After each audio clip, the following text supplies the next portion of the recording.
ಪ್ರೀತಿನೇ, ಅದರಲ್ಲಿ ಎರಡು ಅನುಮಾನ ಇಲ್ಲ. ಮೊದಲನೇದು, ಈ ವೇದಿಕೆ ಅವಕಾಶ ಮಾಡಿಕೊಟ್ಟಿದ್ದೀರಿ ತಾವು, ತುಂಬ ಹೃದಯದ ಧನ್ಯವಾದಗಳನ್ನ ತಮಗೆ ಸಲ್ಲಿಸಲಿಕ್ಕೆ ಬಯಸ್ತೇನೆ. ಇನ್ನ ನಿಜವಾಗಿ ಕಲೆ ಬಗ್ಗೆ ಮಾತಾಡಬೇಕಾಗಿದೆ. ನಾನು ಹೇಳಿ ಕೇಳಿ ಕನ್ನಡದ ಮೇಷ್ಟ್ರು. ಕಲೆ ಅನ್ನೋದು ಪ್ರತಿ ಗ್ರಾಮಕ್ಕೆ ಅತ್ಯವಶ್ಯಕವಾಗಿ ಬೇಕು.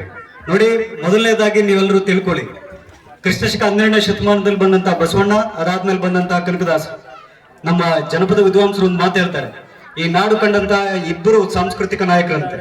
ಈ ನಾಡು ಕಂಡಂತದ್ದು ಇಬ್ಬರು ಸಾಂಸ್ಕೃತಿಕ ನಾಯಕರು, ಒಂದು ಬಸವಣ್ಣನವರು, ಅವ್ರ ನಂತರ ಕನಕದಾಸರು ಅಂತ ಹೇಳಿ. ಈ ಎರಡೂ ಸಾಂಸ್ಕೃತಿಕ ನಾಯಕರು ಕನ್ನಡ ನಾಡಿಗೆ ಕೊಟ್ಟಂತಹ ಕೊಡುಗೆ ಅಪಾರ. ಇನ್ನು ಪೌರಾಣಿಕ ನಾಟಕಗಳು ಯಾಕೆ, ಅಥವಾ ಪ್ರತಿ ಗ್ರಾಮದಲ್ಲಿ ನಾಟಕಗಳನ್ನ ಯಾಕೆ ಆಯೋಜನೆ ಮಾಡಲಾಗುತ್ತೆ ಅನ್ನೋದಕ್ಕೆ ಒಂದೆರಡು ಮಾತು ಹೇಳಲಿಕ್ಕೆ ಬಯಸ್ತೀನಿ ನಾನು. ಈಗಾಗಲೇ ನಮ್ಮ ಶಾಸಕರು ಒಂದೆರಡು ಮಾತನ್ನ ಹೇಳಿದ್ರು. ನೀವು ಧಾರಾವಾಹಿಗಳನ್ನೇ ನಂಬ್ಕೊಂಡು ಕೂತಿದ್ರೆ ಸಂಬಂಧಗಳು ಉಳಿಯಲ್ಲ. ನನ್ಗೆ ಹೇಳ್ತಿದ್ರಿ, ಅತಿ ಹೆಚ್ಚು ಯುವಕರು ಇರೋ ಊರು ಈ ಗ್ರಾಮ ಅಂತ ಹೇಳಿದ್ರಿ. ಹೌದಾ? ಅತಿ ಹೆಚ್ಚು ಯುವಕರು ಇರುವ ಈ ಗ್ರಾಮದಲ್ಲಿ ಹಿರಿಯರು ಇದ್ದಾರೆ ತಾನೆ. ಆ ಹಿರಿಯರು ಹಾಕಿಕೊಟ್ಟಂತ ಮಾರ್ಗದರ್ಶನವನ್ನ ನೀವು ಅರ್ಥಕೊಂಡಿದ್ರೆ ಅಥವಾ ಅಳವಡಿಸ್ಕೊಂಡಿದ್ರೆ ಒಂದು ಗ್ರಾಮ ಖಂಡಿತ ಅಭಿವೃದ್ಧಿಯನ್ನ ಆಗತ್ತೆ. ಅದಕ್ಕೆ ಉದಾಹರಣೆಯಾಗಿ ಮುಂದುವರೆದ ಭಾಗ ಈ ನಾಟಕಗಳು. ಯಾಕೆ ಈ ನಾಟಕಗಳು ಬೇಕು ನೋಡಿ, ಎಲ್ಲಾ ಕಾಲಕ್ಕೂ ವೈಚಾರಿಕತೆ ಕೆಲಸ ಮಾಡಲ್ಲ, ದೈವಿಕತೆನೂ ಕೆಲಸ ಮಾಡ್ತವೆ. ದೇವರು ನಂಬಿಕೆ ಅನ್ನೋದು ಇಲ್ಲದೆ ಇದ್ರೆ ಸಂಬಂಧಗಳಿಗೆ ಬೆಲೆ ಇರಲ್ಲ. ಹೆತ್ತವ್ರನ್ನ ನಾವು ಮಾತಾಡ್ಸೋ ರೀತಿ ನಾವು ನೋಡಿದೀವಿ. ನಾವು ಕಲೆ ಅನ್ನೋದನ್ನ ಕುವೆಂಪು ಚೆನ್ನಾಗಿ ಹೇಳ್ತಾರ.